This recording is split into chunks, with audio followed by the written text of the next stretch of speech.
अस्सलाम वालेकुम वीवर्स। आज हम केमिस्ट्री 1 का जो है वो टॉपिक करने जा रहे हैं, जिससे कि मैंने आपको उस दिन sp ऑर्बिटल से बनने वाली बॉन्डिंग के बारे में बताया था। तो उससे पहले ये बात ध्यान में आ रही है कि भाई हाइब्रिडाइजेशन क्या होती है और ऑर्बिटल हाइब्रिडाइजेशन से क्या मुराद है, ये किस तरह की होती है।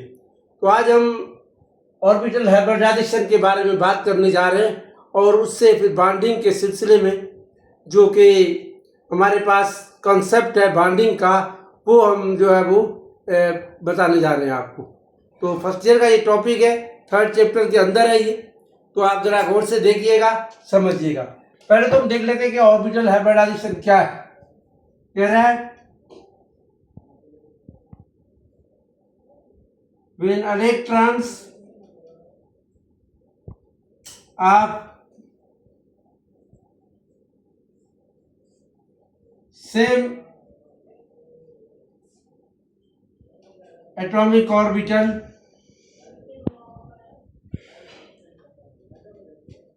and same energy level give new orbitals of equal energy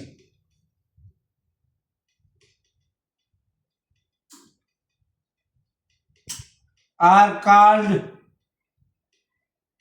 orbital hybridization। ठीक है भाई, ये डेफिनेशन हो गई कि ऑर्बिटल हाइब्रिडाइजेशन क्या है। कहता है जब एक इलेक्ट्रॉन एक एटॉमिक ऑर्बिट के अंदर सेम एनर्जी लेवल का हो और न्यू ऑर्बिट्स बनाए और न्यू ऑर्बिट्स बनाए और इक्वल एनर्जी वाले, तो इस प्रोसेस को हम कहते हैं ऑर्बिटल हाइब्रिडाइजेशन। अब हम इसको एक्सप्लेन कैसे करते हैं। मिसाल के तौर पर कार्बन देखो, कार्बन की एटॉमिक नंबर जो है वो है 6, यानी इसके 1s के अंदर 2 इलेक्ट्रॉन होंगे, 2s के अंदर 2 इलेक्ट्रॉन होंगे, 2p के अंदर 2 इलेक्ट्रॉन होंगे। ये हो गए हमारे पास 6 इलेक्ट्रॉन पूरे हो गए, अरेंजमेंट हो गई। ये के शेल है, ये एल शेल।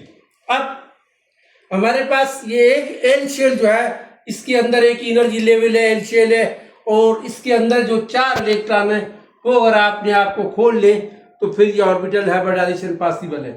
जैसे मिसाल के तौर पर अगर ये इस तरह हो जाए, 1s के दोनों इलेक्ट्रॉन इधर, 2s में एक इलेक्ट्रॉन, 2p में एक इलेक्ट्रॉन, ठीक है, और 2px, और ये 2p हमारे पास, क्योंकि इसकी 3 जो है वो होती है डायरेक्शंस, 2px, 2py और 2pz। अपने आप को हमने खोल लिया इन चारों में, तो अब ये 4 हमारे पास हो गया, एक ये s हो गया और ये p3 हो गए। इसको हम बोलेंगे sp3 हाइब्रिडाइजेशन।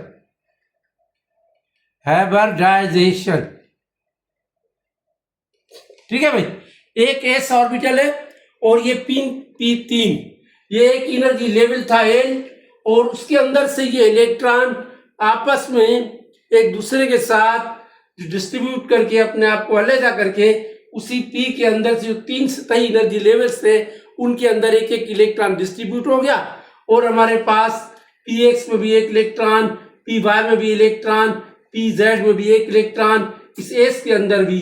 अब ये कुल हुए 4, कितने हो गए? 4, एक s और एक 3p। अब इसको हम पढ़ेंगे sp3 हाइब्रिडाइजेशन। ठीक है भाई, अब sp3 हाइब्रिडाइजेशन जो है वो पॉसिबल होती है। मिसाल के तौर पर ये देखिए, एक इस कार्बन का है, दूसरा इस कार्बन का है, तो ये आपस में इस अरेंजमेंट कर दिया, और ये px, ये py, px, py, pz,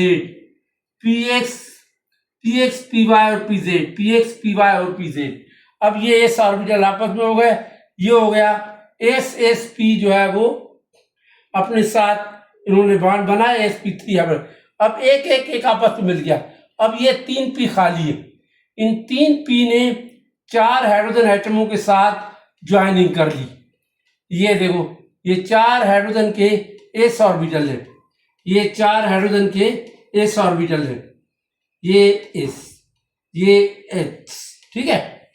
अब ये हाइड्रोजन के पास क्योंकि एक s ऑर्बिटल था और इनके पास भी 3 p थे और एक s था, इन्होंने एक s को आपस में यूज कर लिया सिंगल सिग्मा बॉन्ड की सूरत में और मजीद 3 बॉन्ड हाइड्रोजन के बना लिए और इस तरह से ये हमारे पास कार्बन 1 और हाइड्रोजन के 4 जो है 3 और 3 6 है ना, ये कार्बन 2 और हाइड्रोजन 6, ये कार्बन 2 और हाइड्रोजन 6,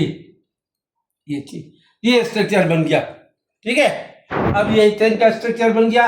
इसमें आप देख रहे हैं कि किस तरह से कार्बन के 2 एटम आपस में भी जुड़ गए और हाइड्रोजन के साथ भी बॉन्ड बना लिया और इस तरह की हाइब्रिडाइजेशन, इसमें हर कार्बन sp3 हाइब्रिडाइज्ड हो और दूसरा कार्बन भी sp3 हाइब्रिडाइज्ड हो और आपस में किस तरह से ज्वाइनिंग करके बॉन्ड बनाए कि वो एक नया स्ट्रक्चर सामने आए, तो इसको कहते हैं हम sp3 हाइब्रिडाइजेशन और इथेन का मॉलिक्यूल। अगर हम इसको लाइनों की सूरत में जाहिर करें तो ये यूबीएम बना सकते हैं। देखो कार्बन के साथ ये दूसरा कार्बन, ये सिंगल सिग्मा बॉन्ड और एक हाइड्रोजन के साथ, ये दूसरा इस हाइड्रोजन के साथ, तीसरा इस हाइड्रोजन के साथ, ये इसका इस हाइड्रोजन के साथ, इसका इस हाइड्रोजन के साथ, इसका इस हाइड्रोजन के साथ, हमारे पास ये स्ट्रक्चर ऑफ इथेन बन गया, इथेन स्ट्रक्चर ऑफ इथेन बन गया, ठीक है भाई।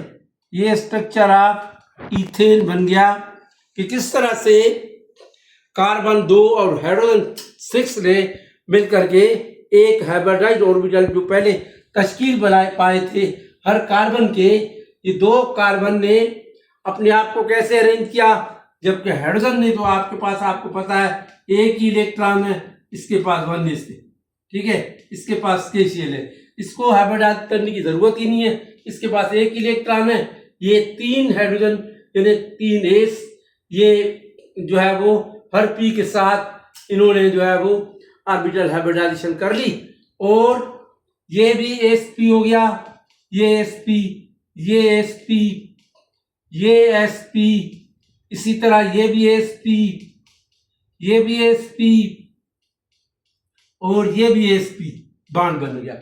s ऑर्बिटल और p ऑर्बिटल के दरमियान में सिंगल बॉन्ड बना।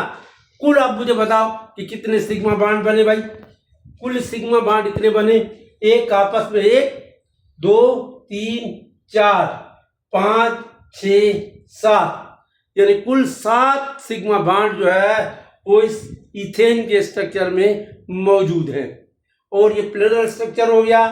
और इस तरह से आप देख रहे हो कि किस तरह ऑर्बिटल हाइब्रिडाइजेशन हुई और ये क्यों हुई। अगर ये हाइब्रिडाइजेशन नहीं करता, अगर ये कार्बन का एटम अपने आप को इस तरह रीअरेंज नहीं करता तो वो फिर इतने सारे बॉन्ड नहीं बना सकता था, उसके पास तो फिर गुंजाइश ही नहीं रहती, सिर्फ p उसके पास रह जाता है, इसमें 2 इलेक्ट्रॉन और ले लेता, तो फिर ये पॉसिबल ही नहीं था कि ये इतना बड़ा स्ट्रक्चर बना सकता। मगर कार्बन ने चूंकि ये चेन स्ट्रक्चर बनाना था और इस तरह से एक पूरा कंपाउंड डेवलप करना था, इसलिए एक तस्वर पेश किया कि किस तरह से ये हाइब्रिडाइजेशन पॉसिबल हुई और sp हाइब्रिडाइज्ड ऑर्बिटल जो है वो ये तीनों ये कहलाएंगे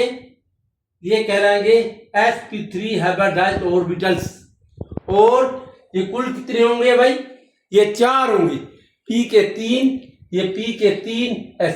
ये बात यहाँ गौर तलब है कि इनकी सबकी एनर्जी लेवल यानी एक ही होगी, एक ही एनर्जी लेवल पे होंगे, एक ही जैसी कुव्वत होगी, एक ही जैसे इलेक्ट्रॉन रिसीव करेंगे तो जो है वो और एक ही स्ट्रेंथ होगी, क्योंकि सातों के सातों सिग्मा बॉन्ड है, इसलिए इनकी एनर्जी भी एक सी होगी। तो ये आज का लेक्चर था, उम्मीद है कि आपको समझ में आ गया होगा कि हाइब्रिडाइजेशन क्या है और किस तरह से एटम जो है वो आपस में मिलकर मॉलिक्यूल तश्कील देते हैं और ऑर्बिटल हाइब्रिडाइजेशन जो है वो होती है। और एक बात का इसका ख्याल रखें कि लेक्चर जो है वो समझने के बाद और एक्सरसाइज देखें और उनको समझें कि बाकी कार्बन के साथ दूसरे एटम में अंदर जो है वो मीथेन में या इथेन में या दूसरे कंपाउंड्स के अंदर ये कौन सी हाइब्रिडाइजेशन है और कौन सी पॉसिबल है। जब स्ट्रक्चर बनाएंगे तो उनकी बात समझ में आ जाएगी। ठीक है जी, इसी के साथ हम लेक्चर को ख़त्म करते हैं। खुदा हाफिज़।